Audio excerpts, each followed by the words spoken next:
The following podcast is a presentation of This Is Infamous. Listener discretion is advised.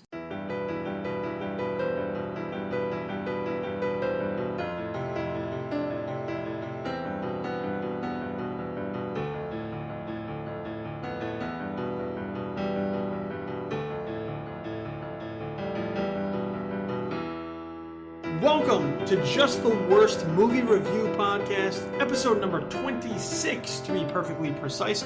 I'm your host, Billy Donnelly, who you can find at joblo.com. This is Infamous, and right here at Just the Worst Podcast. And as the title of the show dictates, what we do on this particular show is review movies. So we bring on a rotating crop of guests every single week in order to talk about the latest new releases hitting the theaters on the weekend. And this week, as usual, another special guest, someone we haven't had before, a fresh face or fresh voice for a podcast, joining me to talk about the one major big film hitting theaters this weekend, and that would be The Jungle Book. So I want to take this time to welcome in my guest this particular week. You have been able to read him previously at Ain't It Cool News under the moniker of Nordling. Right now you can find his current reviews at comingsoon.net, and you can also follow him on Twitter at NordlingCS. Alan Cerny, formerly Nordling, joins us here on this particular podcast. So Alan, thank you very much, dude. Hey, no problem. How you doing? I'm doing good, and it's very cool to have you on this show. We've been sort of going back and forth the past few weeks trying to arrange this, trying to get this right, trying to find the right movie for us to come together and discuss. And The Jungle Book just happened to be the one. So it is very cool to have you on to talk about this film. Cool, yeah, and it's good to be on. And Jungle Book is, it's a really good film to talk about. So a lot of stuff going on. So, yeah, I'm happy to be on. So I got a little cold. It just kind of set in like about an hour ago, so you'll kind of hear it a little nasally. That's why. It's quite all right. For like a week and a half, I had no voice. So we're all battling the ailments, and we'll be okay. So if either of us sound in any way ill or sick or under the weather, that's life. So, look, before we really get into The Jungle Book, want to put it out there so that everybody can sort of get an idea of, how you became a film writer, how you became interested in reviewing films, writing about films, because everybody has their own story. And as we like to say on this show, we're not just pulling people off the street and sticking a microphone in their face. We call ourselves Just the Worst Movie Review Podcast because we're self-deprecating. But that doesn't mean that you should ultimately set the bar too low as far as the discussions that we have. We pull people in who know what they're talking about, or we like to pretend that we know what we're talking about. So Alan, sort of let everybody have an idea as far as how you sort of got started in writing about film, what your background was, and how you came to be where you are today. Well, I've been a fan of movies since I was 5. I saw Jaws as my first. I know it's not the first movie I ever saw, but my mom told me the first movie I ever saw was when I was 1 year old, and I saw The Wild Bunch, a Peck and Paw movie at 1 year old, and obviously that warped me for life after that. But the first movie that I really remember seeing in the theater was Jaws, and Jaws was kind of a family event because we had my mom, my dad, my sister, all my cousins and aunts and uncles. I don't know. I might be remembering it wrong because it was 45 years ago. Or 40 years ago, and we took the whole family to see Jaws, and it was just one of those transformative experiences.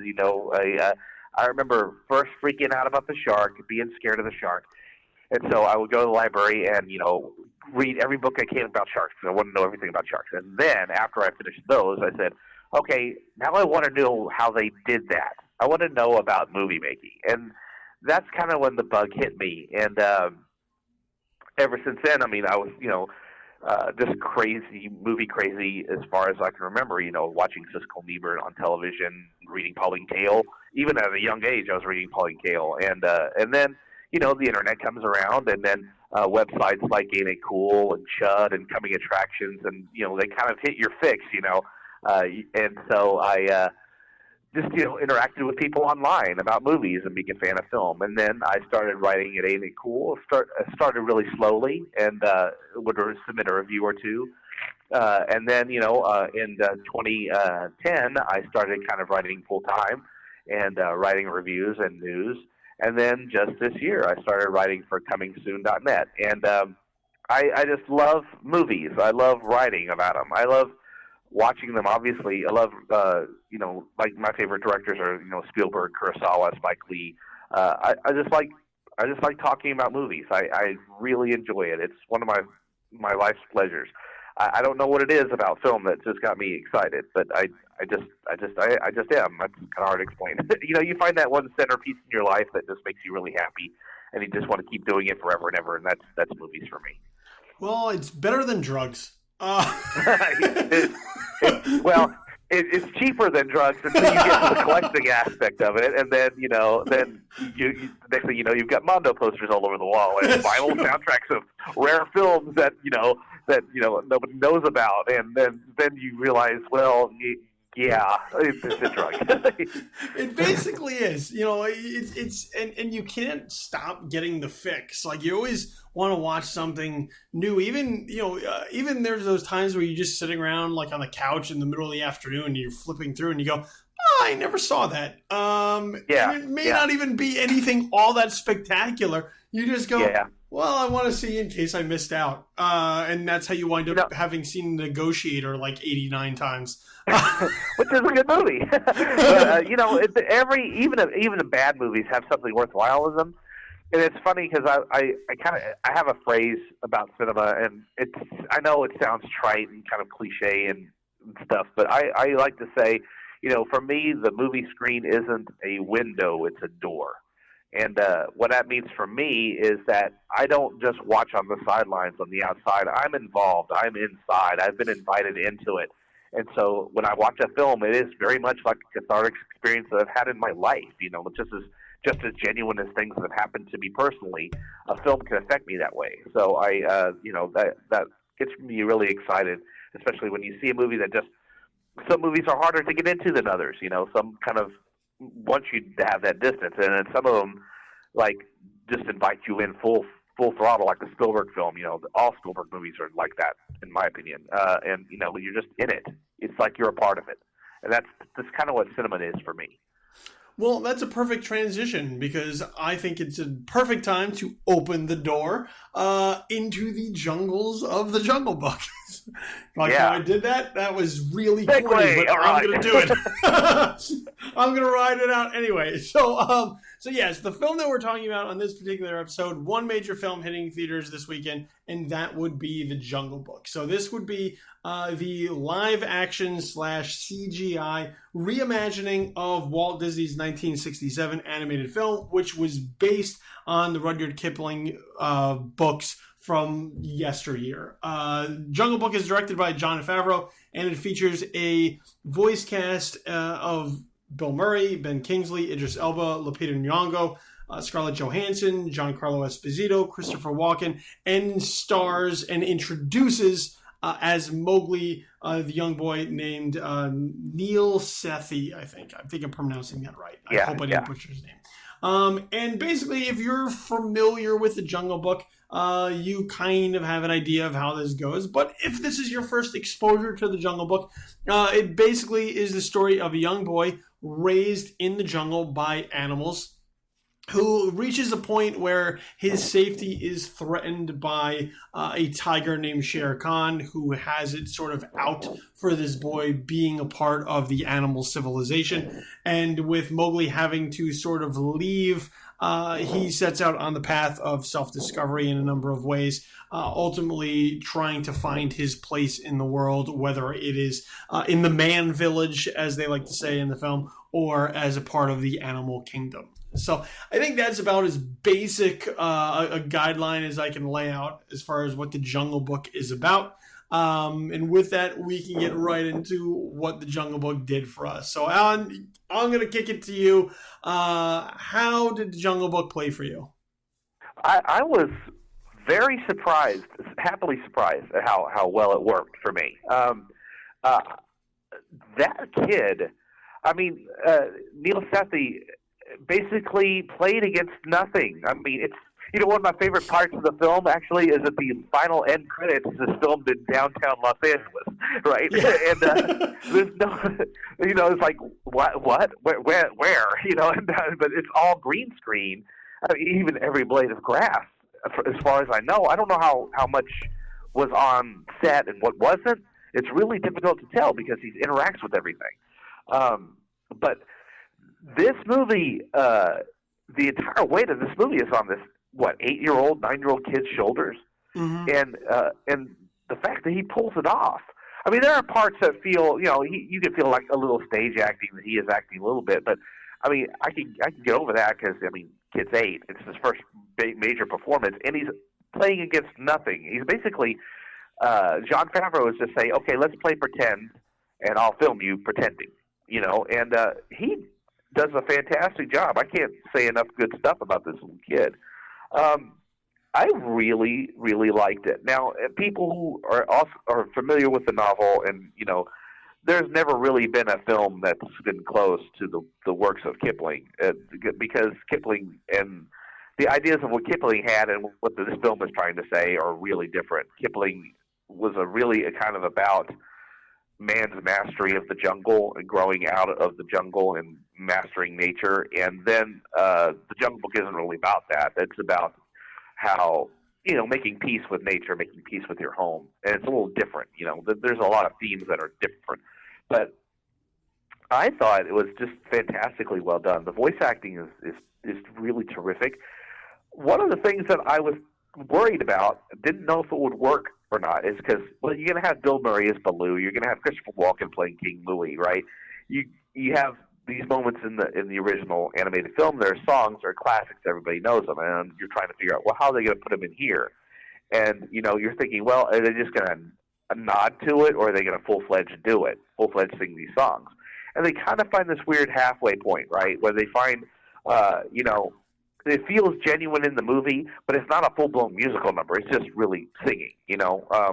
It's just characters singing at other characters. They don't have a huge musical centerpiece dancing and stuff, which I felt really worked. And the fact that you get Bill Murray singing The Bare Necessities, and you get Christopher Walken doing a really strange job, but a really effective one, singing I Want to Be Like You. I was really charmed by it. It felt old-fashioned, even though the movie is so newfangled and totally shows off technology. I mean, we really are at the point. I don't even know how they're going. If this movie was going to be Oscar nominated, would it be nominated for animated? Because he's the only thing that's not, the actor. Everything else is, I don't know. I don't know how that works. It's really fascinating from a technical standpoint, because you forget about everything technical in about the first 5 seconds, and then you know, you're watching these characters who have life. They feel weighted, you know, and they feel on camera. This is like, I mean, I don't want to. When Jurassic Park first opened and you saw those dinosaurs in Jurassic Park, I mean, there's actually very little CGI in Jurassic Park. A lot of it's miniatures, a lot of it's different, but the CGI that's there is effective because it's played across with the actual physical effects, and so these animals have weight. They feel like they have an actual screen presence. And ever since then, even in films I've loved, the CGI has never really felt like that. Felt like it was actually there. Felt like it had presence. In the Jungle Book, they feel like they're there. You know, they feel like they have weight to them. And I'm very impressed with the technical aspects of the film. I mean, we're still pretty early in the year. I don't know how special effects are going to go for the rest of the year, but I mean, this movie's got to be talked about at the end of the year for special effects at least. Just by the power of the creatures alone, which, I mean, even they got it down to even facial movements. You know, on Baloo and I can never remember the panther's name, Bagheera. I think so. Shere Khan and the voice acting is just really appropriate for the character. They cast really well. Even Scarlett Johansson, she's only in for that one scene, but her scene there's a real good sense of foreboding in it. I really love the Jungle Book. I think a really good family film. It's old-fashioned, but not old-fashioned. I mean, I love how the movie just throws you right in it. You know, it starts and you're there. It doesn't waste any time. You know what you're watching. It's a good film for Disney. They did a really good job. I think a family's going to eat it up. Yeah, the thing for me about it is the technical things that you bring up and the technology is so incredible that I feel like you almost even have to take a step back from the Jungle Book to really appreciate it, because we've gotten to the point where things are thrown at the screen all the time, that clearly aren't there, and I think we take it for granted a lot of the times because it's so prevalent. Like, we see it all the time, whether it's shit blowing up or dinosaurs or whatever it is that they want to create that's not there. Even when you look at something like Daredevil, for instance, recently, where you have an entire highway chase sequence that was generated on computers, didn't actually happen. So I think we're at this point where you have to really take a step back to appreciate something like this. And and you bring up a great point, because there is that credit in the final credits that says filmed in downtown Los Angeles. And it's amazing, because you look at this and you can't believe that this wasn't shot on location out in the jungle somewhere, because it looks so good. And it's not even, it even just goes beyond the animals. It is everything. It is where they are. It's where they're walking. It's where they're living. It's being in the water. It's climbing the cliffs. It's everywhere. There's such texture to everything that you're looking at that as it continues to unfold, you're just lost in this. And that's the key to great special effects, is that you don't see where the seams are. You're not looking for the magic. The magic has sucked you in, and now you're in the world. Your belief has been completely suspended, and that's it. You're in there. So I think in that respect, the technology and the visual effects on this are truly outstanding, and that also goes down to the animals, which feel like they're there. For a live action film to have talking animals, it is very easy to look at that and be like, nah, I'm not buying. But this is able to make that work, and for me personally, I saw it with my wife, and when I sat down to watch it, I really could not remember having any connection to the Jungle Book. I've seen tons of Disney films over my entire lifetime. The Jungle Book is a black hole of memory for me. I don't really remember ever having watched it.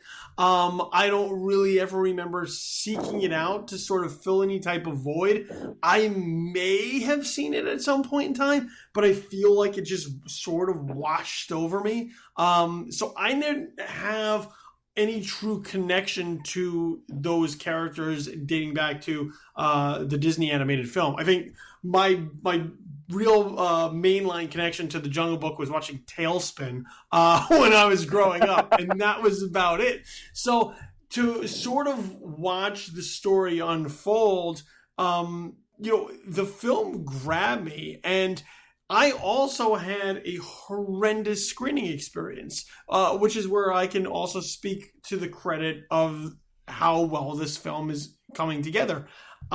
There were cell phones going on all around in my screening experience. The film was shown in the wrong aspect ratio. The sound was incredibly muted for about the first 25 minutes until I got up and told someone, hey, I don't think the movie's supposed to be this quiet.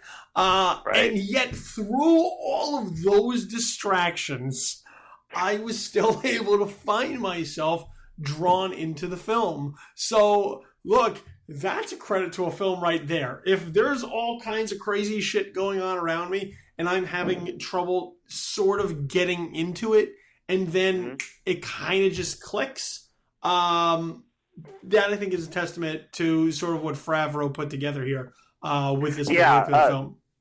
It wasn't a nightmarish experience, but it was fairly similar actually. I didn't have a lot of cell phones go off, but I am on record as not really being the biggest fan of 3D. Especially I wear glasses, and I wear thick glasses, so wearing 3D glasses is just kind of a pain in the butt. It's a bummer. And this one wasn't as brightly lit as I really kind of demand my 3D to be. I'm really eager to see this laser projected 3D because I just found out there's a theater by the house that has it, so I may go check it out this weekend to see what it's like. This was real D3D. It wasn't the IMAX or anything. So, you put those glasses on and immediately it goes 3 shades darker. Mm-hmm. And a lot of the Jungle Book takes place at night or in gloom. So it's kind of hard. I can't really recommend it being seen in 3D, but everybody else who's seen it in 3D who had really good experiences with it said it was very immersive. I didn't get that, but it didn't really matter because I got it. The movie was really good enough to overcome that. What you said about the world feeling genuine, there is sort of a kind of a design aspect to the trees. You can tell that somebody kind of, if you really look hard enough, you can tell that somebody kind of drawn it. It was in an art room and not something that was like organic. But that's okay because that's the atmosphere that they're created in the movie. I have to talk about Jon Favreau a bit. He was in the doghouse for a while for Cowboys and Aliens because that really cost us a ton of money and it wasn't very good. And then he stepped back and he made a smaller film, Chef, which I thought was one of the best of the movies that year. I love Chef. I'm a foodie anyway, but it was a movie that is really quiet. It didn't really have any bad guys. It's about a guy who's talking about the things he loves, which is food, but it really is talking about movies. And in a weird way, I think it might have centered him as a director and a filmmaker because now you come back to the Jungle Book and it really, I don't know how your perspective is on it, but it was really all about character. All this effects were amazing, but they served the characters, which I really appreciated. I loved the look of Shere Khan. Shere Khan had this kind of silky, menacing way to move, right? But it is totally fitting of the character. I loved Bagheera and how Ben Kingsley gave that character nobility, but it was also dangerous, right? There was always a sense of danger with him, there's just such great character work in the animation of the effects, which really made me really happy to see. I really like that about it. I think that's the thing I like the most. That and the kid who just carries so much weight, carrying all that load of all that work that he had to do. This is one movie that I would want to buy on Blu-ray and see the behind the scenes. I want to know how they did a lot of this stuff.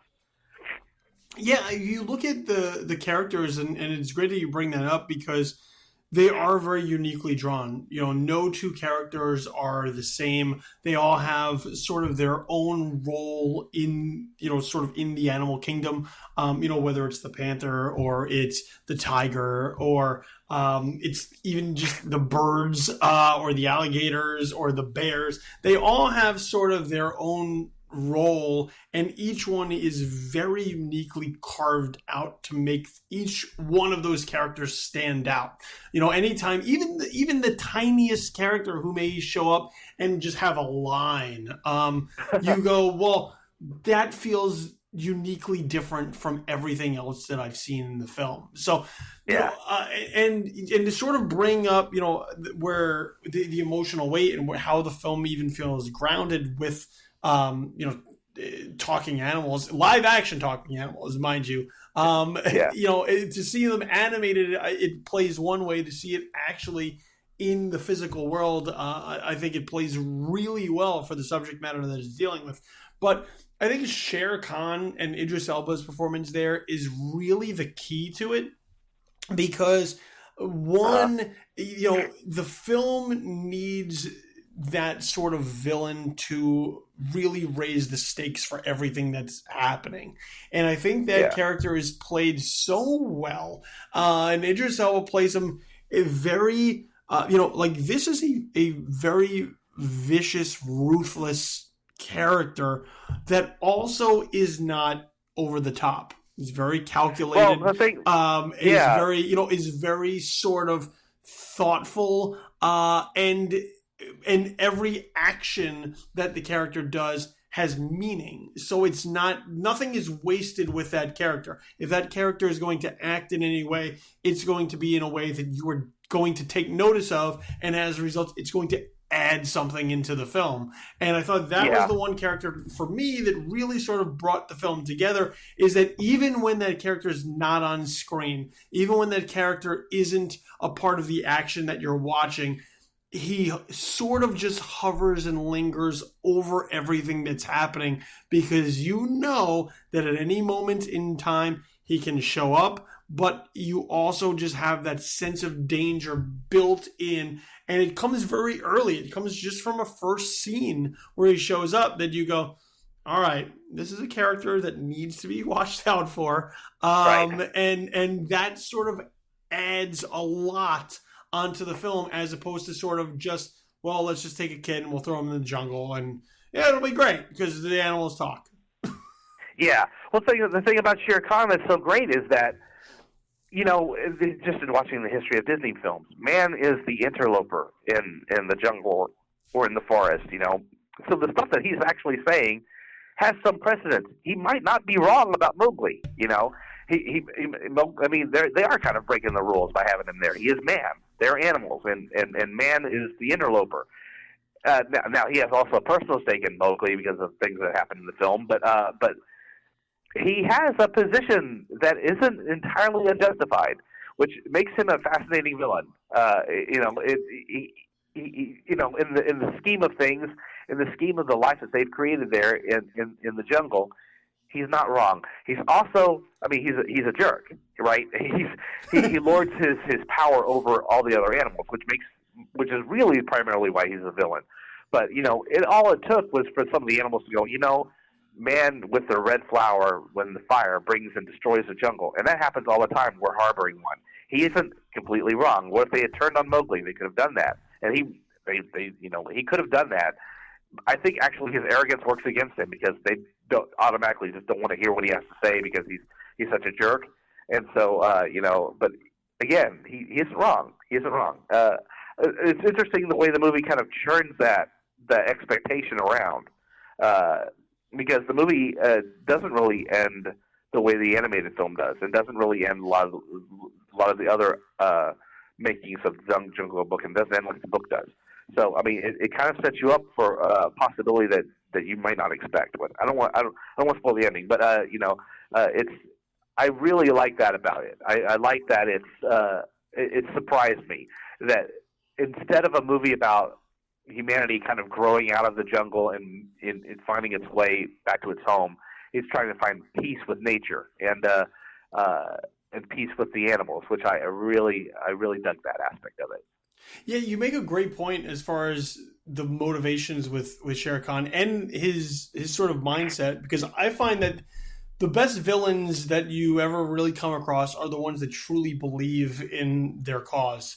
You know, not the ones who are just sort of plotting for evil's sake, but the ones who are like, no, I'm right. And you look at it and you go, I can kind of see where your position has some validity. I may not totally agree with it. You know, it's like you know, when Donald Trump says something that makes sense, and you go, oh, now I feel bad.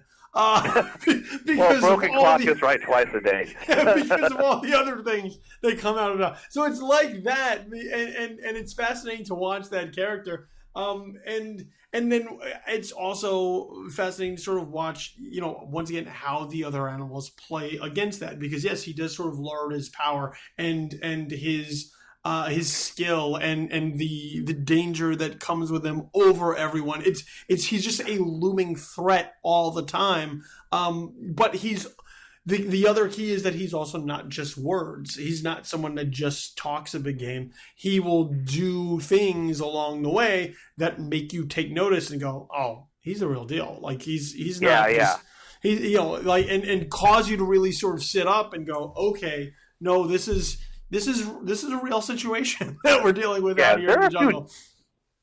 There are a few jump moments in the movie that, you know, kind of surprised me, you know, involving him, a lot of them. But yeah, he's a very careful character. It's very well done.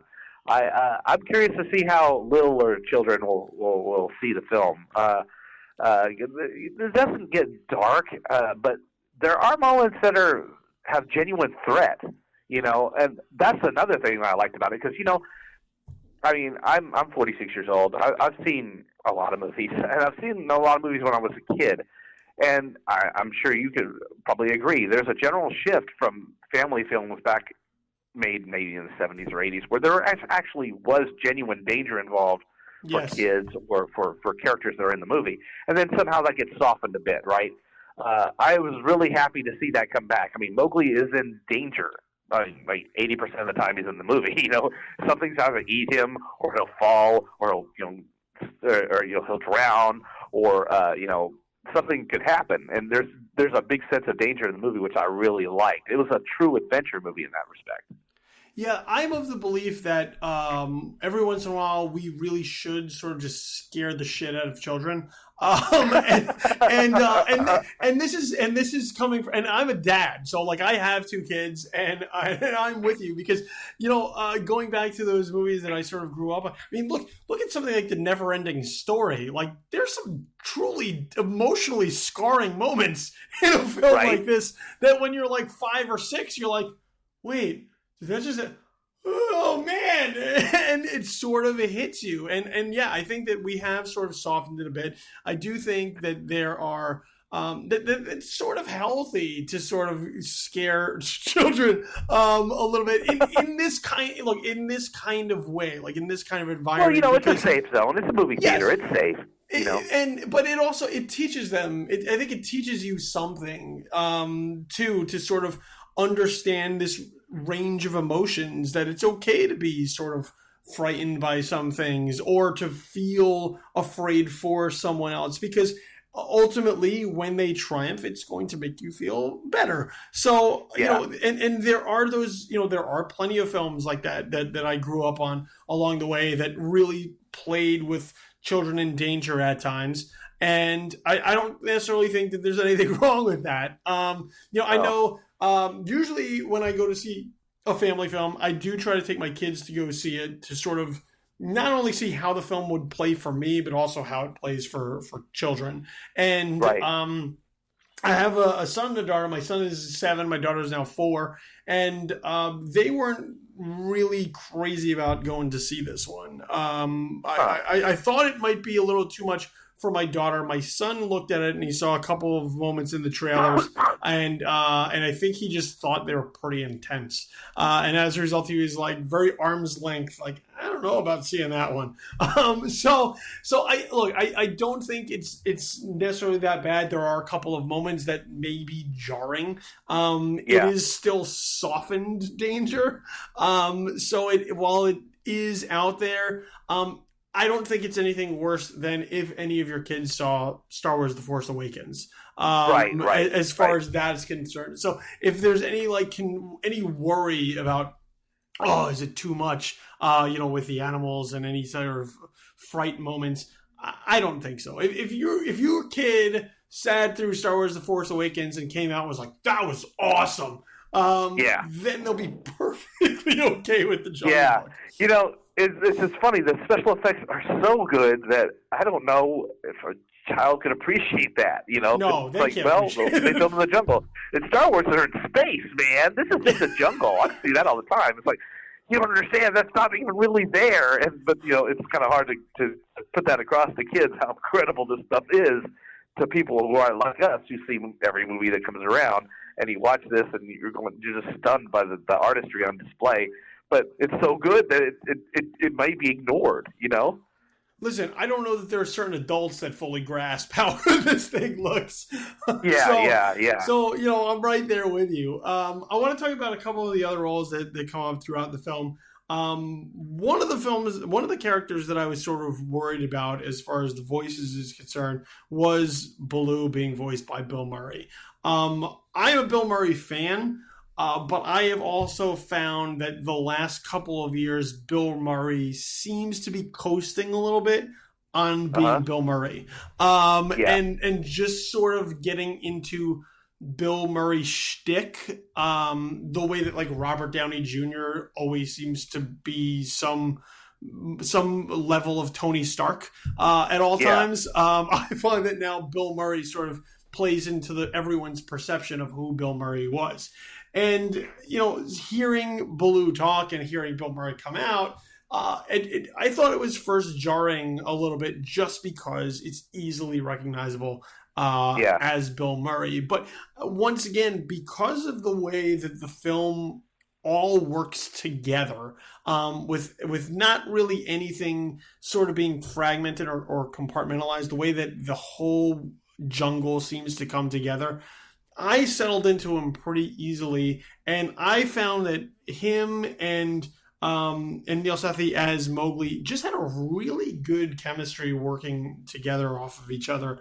And once again, talking about like an 8 or 9-year-old kid who's playing against nothing, basically, I just found that the characters had a really cool bond working off of each other, because here you have this kid that ultimately needs, this bear that needs this kid, and this kid who's too naive to really know what the bear is up to. But their sort of humor and their interplay going back and forth, I thought was pretty cool throughout the film. Yeah, Bill Murray was great, and I felt the same way you did. You hear him talk, and you're like, oh gosh, you're waiting for the Murrayisms to come, but he doesn't. He stays in character really closely. I mean, he's funny, but he's funny in character. He's not funny as Bill Murray being funny. He's really wonderful in it. I love him just trying to get Mowgli to get the honey. Just him boosting him up there, and then it's just the way he was talking to him was just great. There's so many great character voices. I love the little Gary Shandling moment, which was really sweet. I had no idea that his voice was in the film. And the little hedgehog, this is mine, and this is mine, and this is mine. It's like that's really sweet. And the voice acting is incredibly well done. I really like Lupita Nyong'o. I can't remember the mother's name. The mother wolf. She was really great.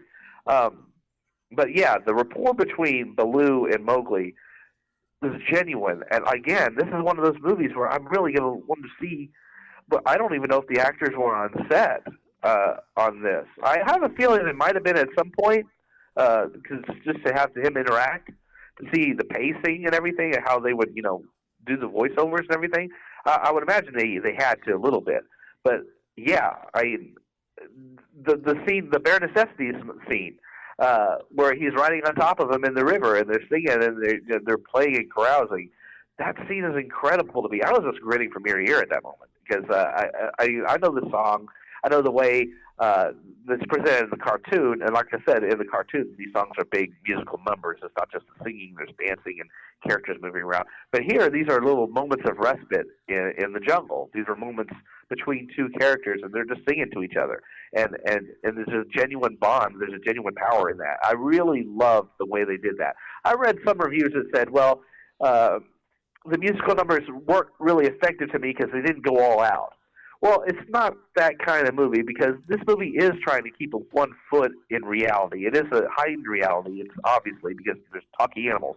But it is trying to stay a bit grounded. So you're not going to have big musical numbers like in part of the cartoon. They actually, we're already dealing with photorealistic animals who are singing. I don't think we need other animals dancing around them. You know what I'm saying? I think that's enough to be a little fantastic already. It's a weird little balance that the film finds in reality and the fantasy of it. And again, the art of that is just astounding to me. It's just incredible how they pulled that off. No, and I think you make a great point as far as the music is concerned too, because the bare necessities number between Baloo and Mowgli, as they're just sort of floating down the river, it just gets the feeling of like these two characters that like hanging out with each other. Like they enjoy each other's company. They're hanging out in the river. They're just chilling. And, one starts singing a song and the other one's like, I'll join in too. And we'll just goof around and we'll splash in the water and we'll have a good time. We like hanging out. So it feels right in the moment. And I'm glad you brought up the other song as well. Because for me, that song works because King Louis is voiced by Christopher Walken. It is one of the strangest characters in the film, but it works because it's Christopher Walken. And yeah, he sells it. And at first, I was like, wait, that voice sounds familiar. And then once he starts talking, because of Christopher Walken's very unique speech pattern, it's pretty easy to sort of call him out. And he plays him as sort of like this New York mobster type of character in a number of ways, where he's just like, hey, so, do you like the pawpaw fruit? Have you tried? It's pretty spectacular. And you listen to him, and you're just listening to him talk, that when he starts singing, you believe that strange as hell character would just start singing out of nowhere, because that's how weird King Louis is in the film. And it's not in a bad way. It's just, as you're watching it, you're just like, what a strange sidebar for where we were. Yeah. But I'm totally in with it. I'm totally in. I love how odd it gets. The moments are just odd, and it's not afraid to get weird. And, a lot of the best children's films get weird. The best ones do get weird, because that's where your imagination gets to play. Because you're trying to understand the angles, you're trying to make it fit your worldview, and it just doesn't. And so your imagination just kind of takes flight. That's why films like this, and Willy Wonka and Wizard of Oz and other, I'm not saying this isn't those quality. I'm just saying in comparison to the ability of letting your mind wander and play in the movies they've created. Those films endure because of that. They're not paint by numbers. They don't do things that are expected, and they surprise you. And then it is strange, but once you get involved with it, you realize that you're really having a great time with it. I mean, I know there's been talk now of really sort of fast-tracking a Jungle Book 2 and having Favreau and Justin Marks, who are at the screenplay, come back and do it. I wouldn't mind if they did a spin-off with Christopher Walken as King Louis, and let me see how sort of he put this monkey civilization together. I would totally be in favor of watching like his rise to power, because it's first of all, it'd be such a strange movie to begin with, but because it's fronted by such a weird character, I want to see it. I mean, that sequence with King Louis is truly bizarre. It's funny because, I mean, granted, there's sort of a rescue attached to it, but if you took it out of the film, it wouldn't. I don't know that the film would necessarily miss it. Like, you could be like, all right, well, it's not really needed. Yeah. But with it being in it, adds so much to the movie. Yeah, it does. There's a character to it. Yeah, and for me, and King Louis, for me, I think, I walked down and I was like, I love this character. I want to watch more of this. And he, for me, is, I think, my favorite part of the Jungle Book. That sequence is just so strange. And with Christopher Walken being a part of it, which just ups the weird notches to it, I just dug it, like, in a great fashion. And it takes place it's like 3/4 of the way into the movie. But as it happens, you're like, this is a really cool sequence, really weird, but really cool. Yeah, what you're saying about a sequel, I realize they probably would have to fast track something like that because kids get older and they want to keep him roughly the same age or a little older to make another sequel. I kind of hope they don't do that. I feel like they've captured lightning in a bottle in a lot of ways. I don't know, because the sequel would obviously go afield. It wouldn't be really anything from that they've done before. And, I mean, would they write new music for it? I don't know. Maybe they could base it off the Jungle Book 2 animated sequel that they did, but I don't even know if that would be quite work. But I understand they would want to do that, especially if this movie's successful, which I'm pretty sure it will be. But I kind of want to let this one breathe for a while before I start thinking about sequels to it, I mean, look, Disney's on a roll with these live-action sort of reimaginings right now. And they're banking big on them. They have a lot more in development.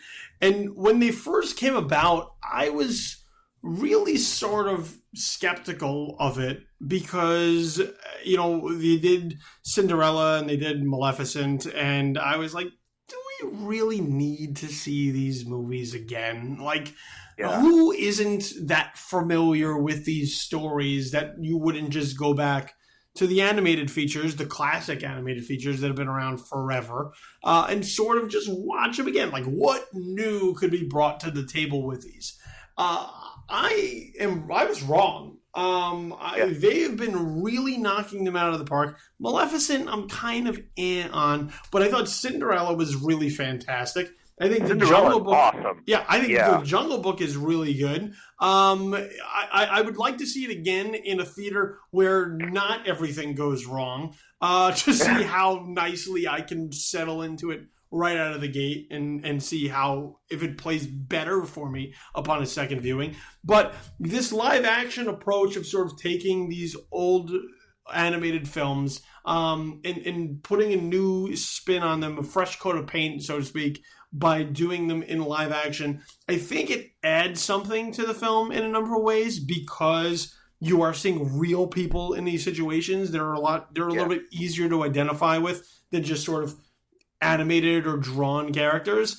And right. And I really look forward to where they continue to go next, with, you know, like whether it's Tim Burton's Dumbo, which I know is going to be off the wall, or Pete's Dragon. You know, there's a lot of them that they're continuing to work on. Really curious about how Beauty and the Beast is going to turn out with Bill Condon, because I think that could be really something. Bill Condon's got such a great experience with musicals, and that's one of their most beloved properties. I'm that one I'm excited to see very much. I'm also really excited to see. Oh, you just said the title. I just blanked on it. Pete's Dragon. Pete's Dragon. Yeah. Because David Lowery is a really interesting director. All in Eighth and Body Saints is a really good movie, and then they're going to give him Pete's Dragon with Robert Redford. That's the thing about Disney to me. And look, Disney ain't gonna. I mean, you can trash talk Disney all you want. They're a huge, giant corporation making billions of dollars, but they make, for the most part, 75% of the time, 80% of the time, they make genuinely good artistic decisions. Whether it's with who they get to direct, who they get to write, who they get to star in these films. They make really good artistic decisions. Just across the board, not just Disney, but Marvel, Lucasfilm. So far, we only had one film, Lucasfilm, but I mean, we're pretty. I think everybody is pretty satisfied with what we got. And I really admire that about Disney, because they could be cash grabbing. They have a huge, backlog of material that they could work from, and they could be totally cash grabbing. But they're not. They're giving dignity to these projects, these original stories. And it's fascinating when you were talking about the animated, and then you see it in live action. You see it in live action. You see an animated film like Cinderella, and where you have the wicked stepmother as the villain. And then you see the nuance and the subtlety that Cate Blanchett brings to the character in the live action, which you really can't get in a cartoon. You just can't, especially when it plays as broad as it does. And now, I was with you. It's like I don't see the point in remaking these films, but now I kind of do, because they are wanting to bring a human factor to these characters. They're giving it depth and emotion that, although the animated films are classics and beautiful and wonderful, they don't have that. They don't have that extra layer of depth, that extra area of relatability, because they're watching real people. And I like that about it. It's not taking those original films off the shelf. They're still there. They're still able to be enjoyed. Your kids can watch them. You can watch them. You'll love them. But, there's also this. And this is just as deep and just as rewarding as those films. I'm real curious if Bambi will ever happen this way. Bambi is considered Walt Disney's favorite film, right? I think it was his favorite film that he had made. That and Fantasia. Fantasia, you just couldn't. I don't know if they would ever consider doing something like that. But making Bambi live action, which really wouldn't be live action because there's no humans in it. But there's one human in this one, so you can. Yeah, that's true. That's the thing, and you talk about frightening kids. Bambi's mom in live action, holy shit! That's truly gonna be nightmarish for some people. But once again, that's sort of the testament to the Jungle Book is that we're talking about all these other live action films that they're doing, and they are very much human based. I mean, even Beauty and the Beast, with the Beast being sort of this creature, big monster type figure, much around it is still human based, and I think the Jungle Book is. Actually, that's not even necessarily true because you're talking about Lemure and Cogsworth and Mrs. Potts, and you're talking about these characters that aren't human. So I think the Jungle Book was a really good sort of jumping off point for them because they're able to make the animals work. Then when you start to enter in these more fantastical elements. I think they can easily make it work too. And the thing you bring up with Disney is like, look, Disney doesn't nail everything, but their track record is that they nail most of it. And if you're batting like 750, that's pretty good. I'll take that guy on my team every single time. I'll take the mouse on my team if they're going to bat 750. And right now, with the live actions, their track record is pretty strong right now. Like I said, Maleficent, I'm kind of on, but everything else I think is starting to come together. And look, while you mentioned the cash grabbing, which they did for a while, when they were making sort of those direct-to-DVD sequels that nobody really wanted to see. Right now, what they are doing is they are putting a lot of effort into resurrecting these properties, making them new streams of revenue for them. And the fact that they are quality and they're not just relying on the Cinderella name or the Jungle Book name, that I think speaks volumes about this. And look, I really had a good time with the Jungle Book. I would take my kids now to see it and let them know, reassure them it's not as intense as you think it is. And look, it's a good movie for families. Like, I think as a family, and family fare is really big in the industry right now.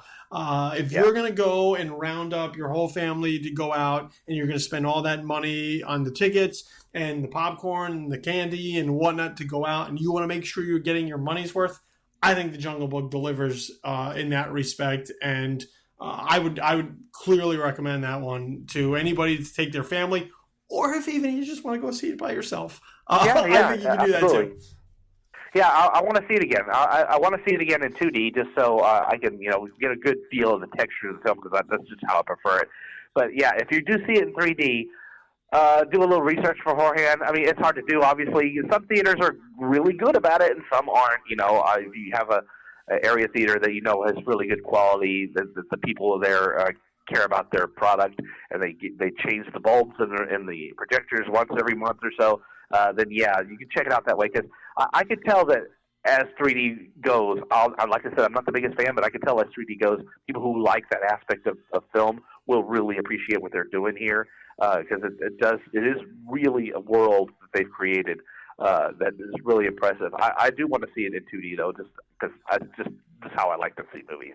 But yeah, as a family experience. And it's funny you were saying family films. It's really hard. Family films make a lot of money, right? They one comes out every couple of weeks, or a month. They make a bunch of cash and they disappear, and then they're just gone from your memory, right? I'm not going to remember Minions 2 years from now. Movies like that don't really carry with me.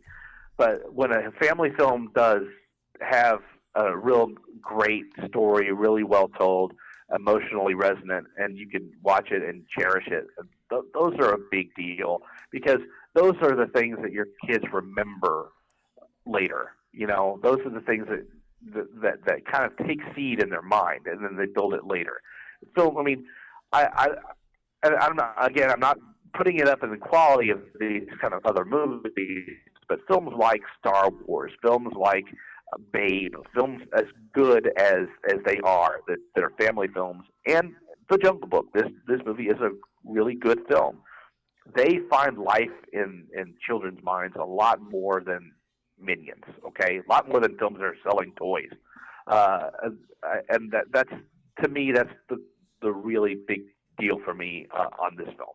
I think that families are going to totally dig it. I think when they get out of it, they're just going to be really happy they saw this film. They're going to be happy that they shared in this experience, and it's going to be exciting. I'm curious to see how it does this weekend. Obviously, I think it's going to do spectacularly well.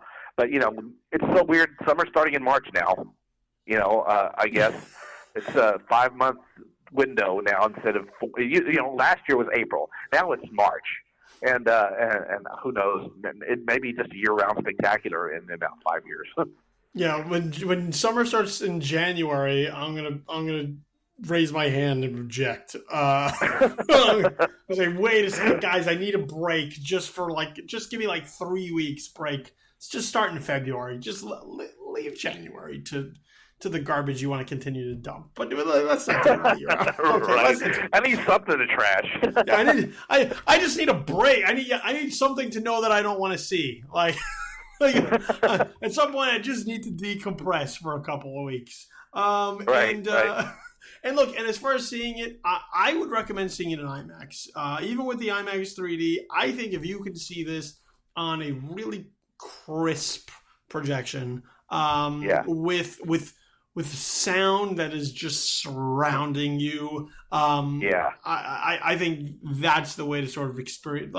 Put yourself in the jungle, man. Put yourself in the jungle to watch The Jungle Book. And I think the IMAX way, which for me, not only just picture-wise, I think sound-wise, I think that's really the premium way to see it. And I think the way that Favreau has put this film together lends itself to really being appreciated to see it in such a large format. I would think IMAX would be the way to go.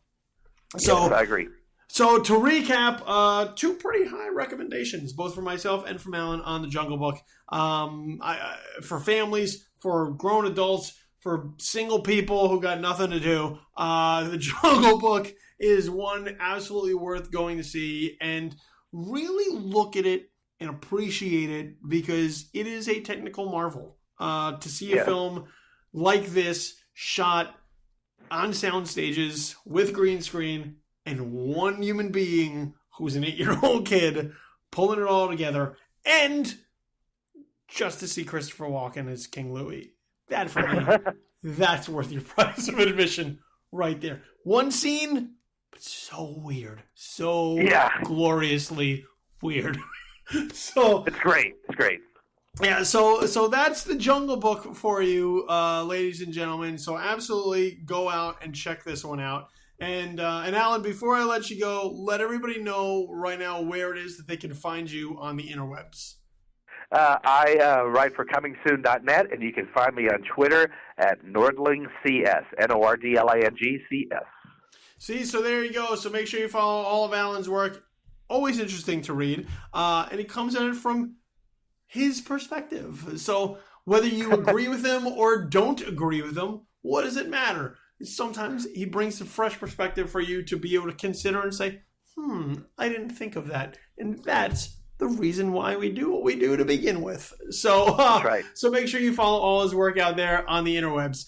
Make sure you follow us on social media as well. Hit us up on Twitter at JTW Podcast. That's the official Twitter handle of Just the Worst Podcast. So at GTW Podcast. That will let you know every time there's a new episode that goes up. So follow us there. At Tis Infamous, that is the official Twitter handle of our mothership. This is Infamous, so that will let you know sort of how we're rebuilding and rebranding the site. So keep an eye out for all those updates as well. At Tis Infamous, and follow me on Twitter as well. At Infamous Kid, KIDD, for all of my random ramblings and musings and stream of consciousness and just whatever's pouring out of my face. It's probably going to end up on Twitter, and maybe you'll be entertained by it, or maybe you'll think I'm a jackass. Doesn't matter. Just follow me there. I appreciate it. Over on Facebook, you'll follow all our pages there as well. Facebook.com/JustTheWorstPodcast, Facebook.com/TisInfamous, and Facebook.com/BillyTheKid. Work through those horrendous Facebook algorithms, but lots of good content always goes up on those pages, so keep an eye on those and like them as well. Podcasts can be found at SoundCloud.com. That's SoundCloud.com/JustTheWorstPodcast, or get the app. Get on your phone, get on your tablet, and download the SoundCloud app. This way you subscribe to us, and in the palm of your hands, or 2 hands if you have a tablet. You can have every show, every episode, every podcast that we have ever done. They go there on the app, and you can take it with it. It's mobile. So you want to hear the soothing sounds of my and Alan's voice in the car or on your couch or in your bed or wherever it is that you are at the gym. That's how you do it. Do it on the app. So soundcloud.com/justtheworstpodcast or the SoundCloud app. You can find me on a regular basis at joblo.com. This is Infamous, and right here at Just the Worst Podcast. I want to thank my guest, Alan Cerny, for joining me here. It's been a pleasure, my friend. Thank you, sir. Thank you for having me. We should absolutely do this sometime again in the future. So we'll make sure to set that up at some point in time. I've been your host, Billy Donnelly. This has been Just the Worst Movie Review Podcast, episode number 26. Go out there and find something to watch, because there's always something good if you look really hard. I promise you. Just keep looking. You'll find something. And this week, it just happens to be The Jungle Book. So for Alan, I'm Billy. I'll be back next week with a new critic joining me to talk about whatever the hell it is that comes out next week. In the meantime, you have yourself a pleasant immediate future. We're out. Peace.